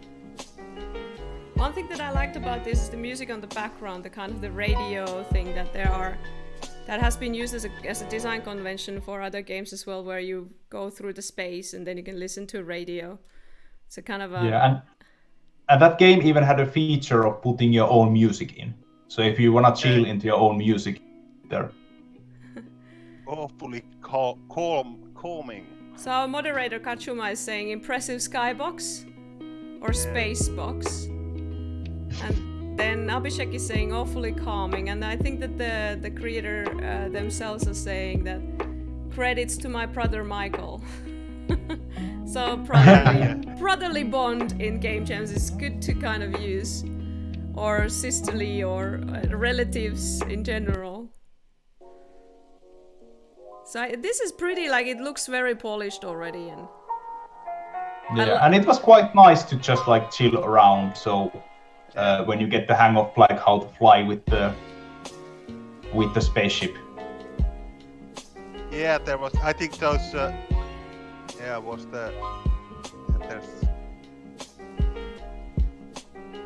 credits were from the previous game, I think. So. Yeah, it was the previous one. So this is just a, sorry about the confusion. So this is a one-man project. So Dija, oh my god, I can't really say that as a Finnish person, but I tried. Diraj Agrawal is the creator, and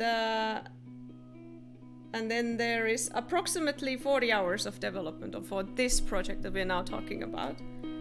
Okay. But the previous project was with brothers. Yeah. So there is a win and lose condition, but Samuli, you said that you couldn't find it. Yes, but I didn't like play it for a really long time, but I didn't get any feedback of progression into any way, so I gave up trying to find the ending. Yeah. But in the description it said that it has an ending. Yeah. Or some kind of goal. So in a sense, even though it's like explorative game, it's good to have some kind of feedback things that are thrown into the face of the player, so that they get some hints what is kind of preferable and what is not preferable in the game. Or just like something happening that you do to be whatever kind of feedback, but something, so you get this sense of progressing, even if it was just chilling around, or I think so. So was this the last one that we are looking at? Yeah, I think we are also running out of time if we are supposed to end at 7 o'clock. So this time we'll do the exact slot and not go But over if time. there is someone in Discord and we haven't played their game or talked about it and they want us to talk about it, now is a good time to shout. Yeah. Yeah, there was. We are happy to give feedback for all the games that weren't played here as well. 8 more minutes for us to do.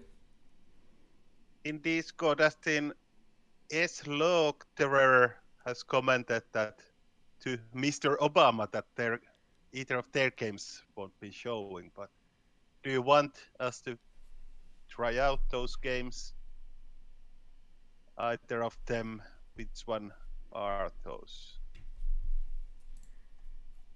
So while you figure that out, so Diraj is saying the feedback became a major concern later in the development. So I'm not sure what that means, but is that the lack of feedback, or the to figure out how to make the feedback? I'm not sure how to interpret this. What would be your tips, Samuli, for instance? What kind of stuff would be put in here?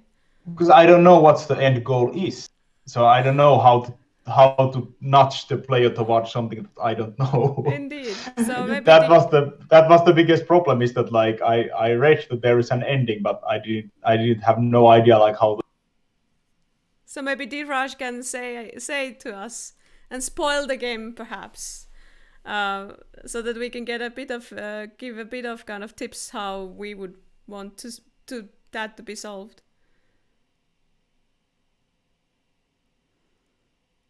So Ville, did you find the name of the game that people on the Discord? We're getting some message in a moment. A slaughterer is writing. I think that we do have a lag here, so we do have to wait a little bit. But yeah. All in considered, but, the games were there was the quality of the games was, as always in jams, is quite wide, or how do I say, like varied. And there were so beautiful games. There were games that were so well thought of in terms of the tutorial, very polished first games as well. So we shouldn't be too harsh on those.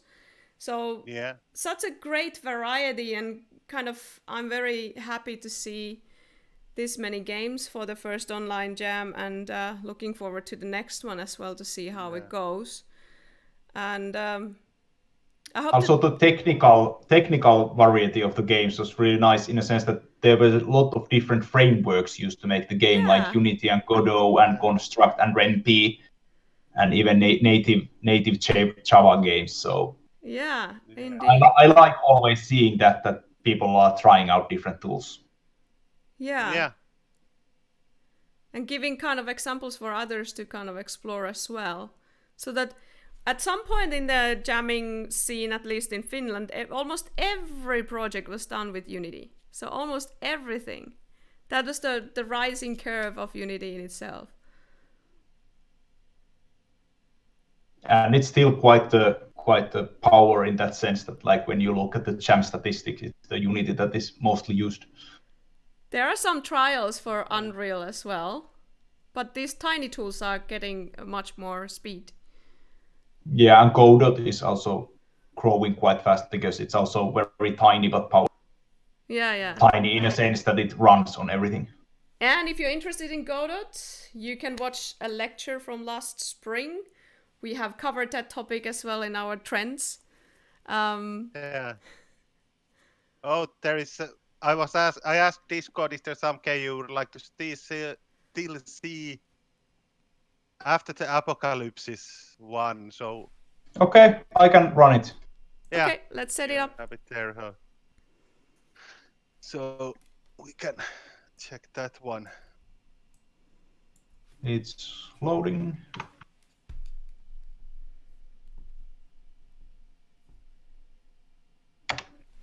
So here,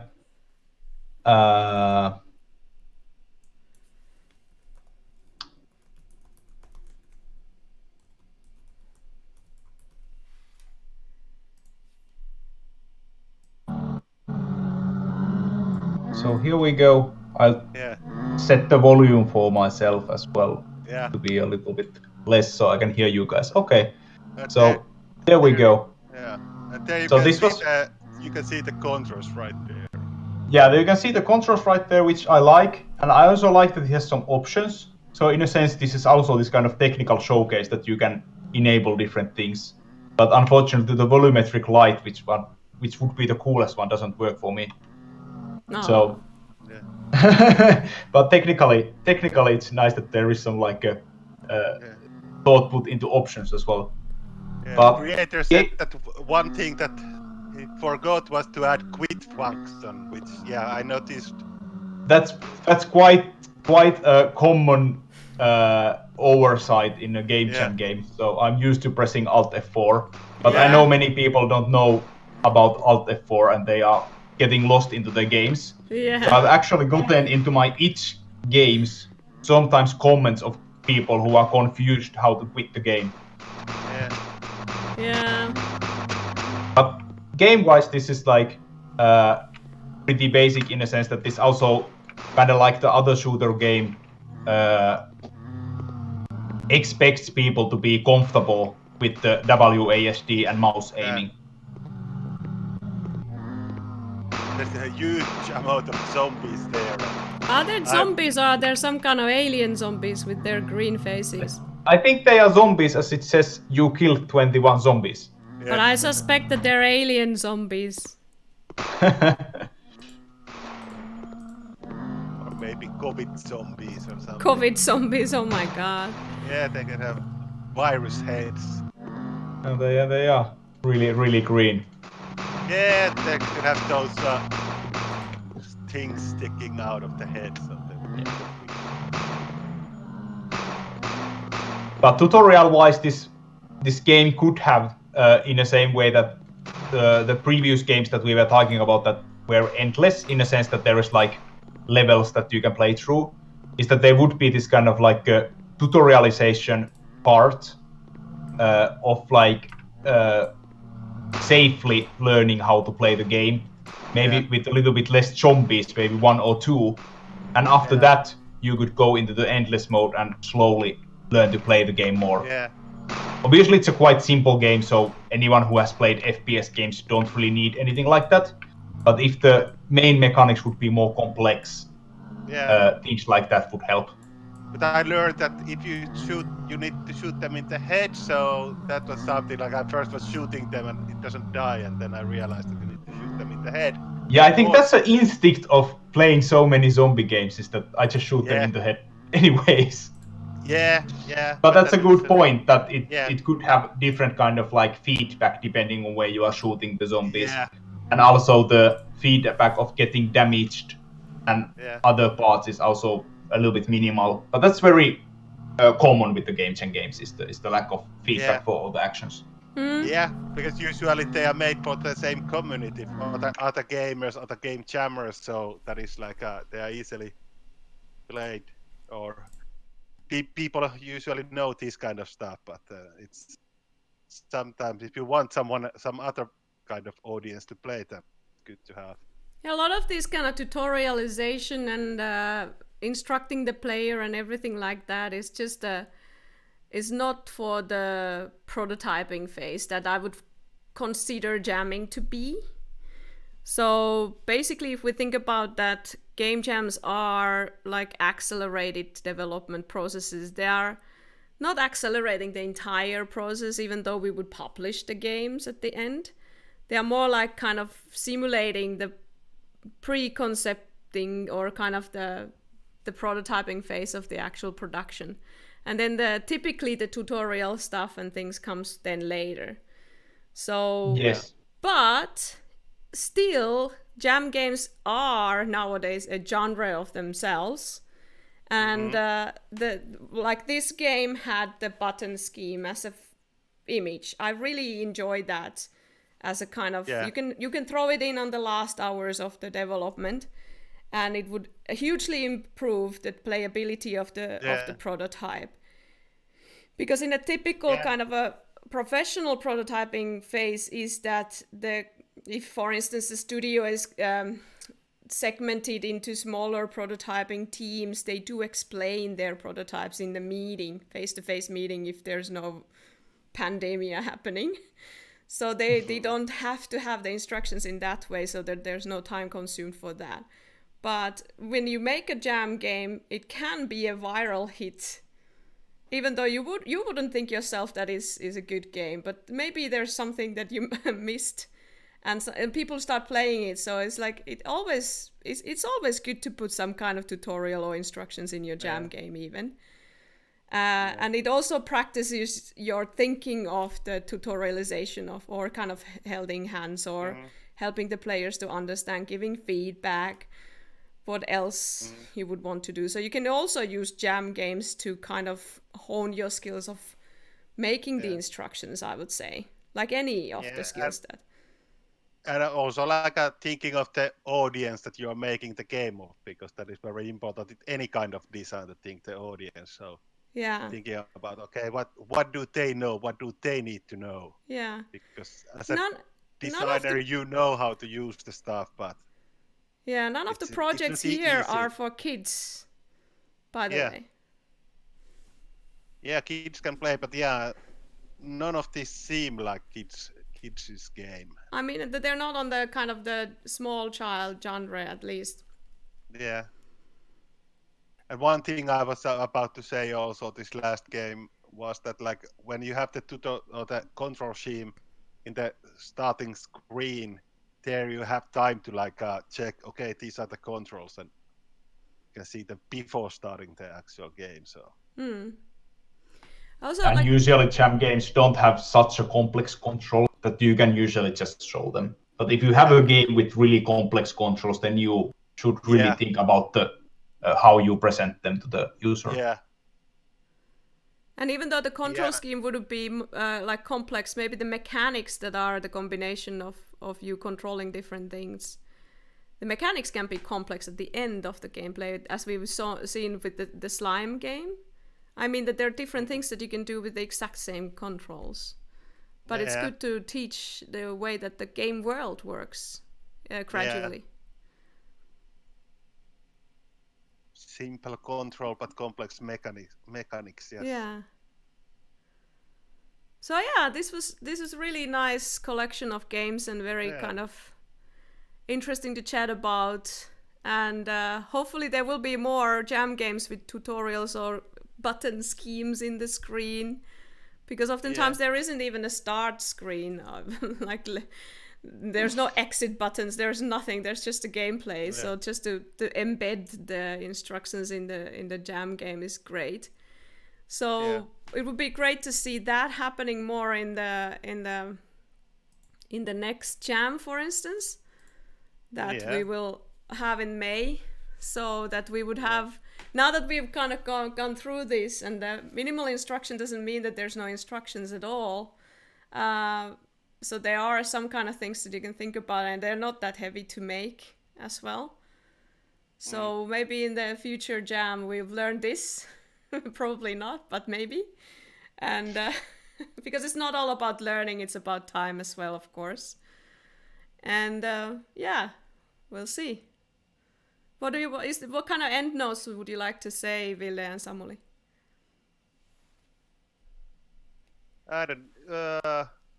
What should I say? Like it was I was very positively surprised how many participants we got and how many games we have. 20 submissions. We were like worried, do we have enough to talk about for the whole 2 hours? But we have much more than time to talk about, really. So you should go and check the other project that we didn't have time to check now. There's very interesting games still on the itch.io site. And definitely give feedback from your own typing skills. I mean, with your own hands, but not writing. That was a weird comment, but anyway. Yeah. And also, like, what to say, we will have, like, we mentioned in the last show that we have this survey that we will post it to Discord and or to relevant channels, email for the participants that we wish that you will participate. It's very interesting for us to learn about your experiences in this jam and with these Twitch shows. So we wish for you to participate. It's not mandatory, but it would help us a lot in our research. So the method that we kind of set up here is that we do have our guest lecturer or guest expert that will explore the design constraint and show personal favorites of the examples of the design conventions and things like that. It's not super typical for game jams per se, because oftentimes we just have a word, like a theme word, and then people go with their theme words and go do whatever they want to. But this is a little bit more of an educational take on this.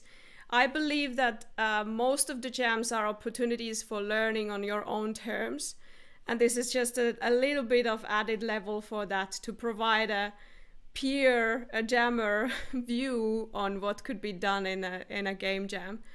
Samuli has been a great kind of first one, because you have such a versatile experience with jams, and you know what can be done and what could be an Thank interesting you. constraint.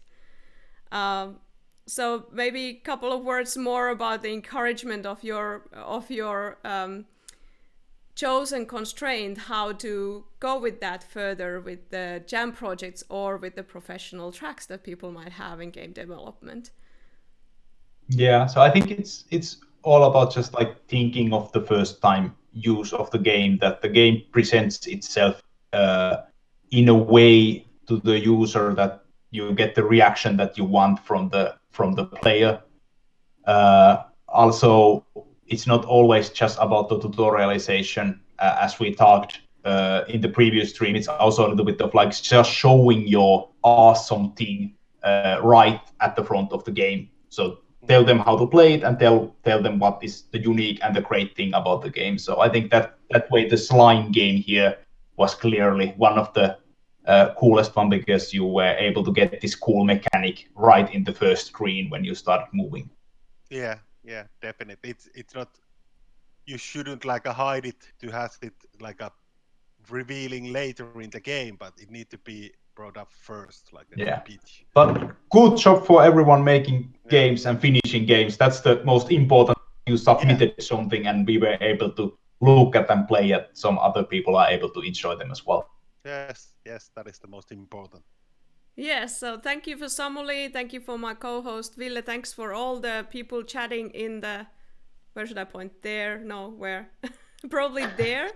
So in the chat and also in the Discord, and congratulations for everybody to finishing your games. Yes. If you want to have a small kind of a memorabilia in your laptop, for instance, I do have a lot of the jam stickers in my laptop, so if you want to do that with yours, I actually have so many stickers that they're also on the bottom of the laptop. So if you want to kind of... I can show here. There's more stickers coming up. I have like, I think 4 layers currently. Yeah, so Ville has a showcase what you can have on your laptop, so we'll send you information how to get that. And then again, if you like water bottles that are durable for the rest of your life, probably just participate to the raffle. And we'll see you on the next jam. I hope that every single one of you, and also the viewers that were not part of the jam, would come back in May. And we had a lot of solo projects, so that's completely okay.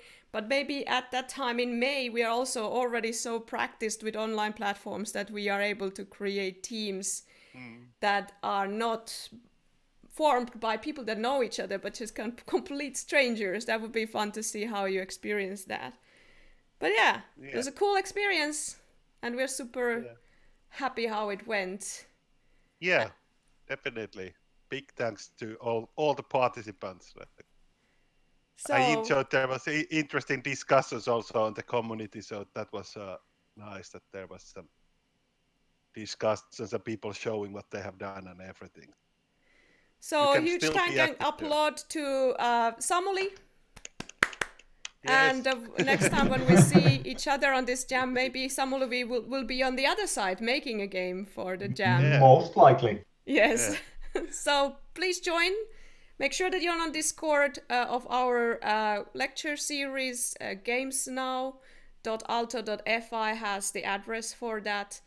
And follow us on YouTube. This also, as a recording, will come there, so you can check it out later and share with your friends. And there's tons of lectures that you can now watch and see what has been the past trends that we've been covering in the lecture series. So for the next time, see you again and bye-bye. Bye. Take care.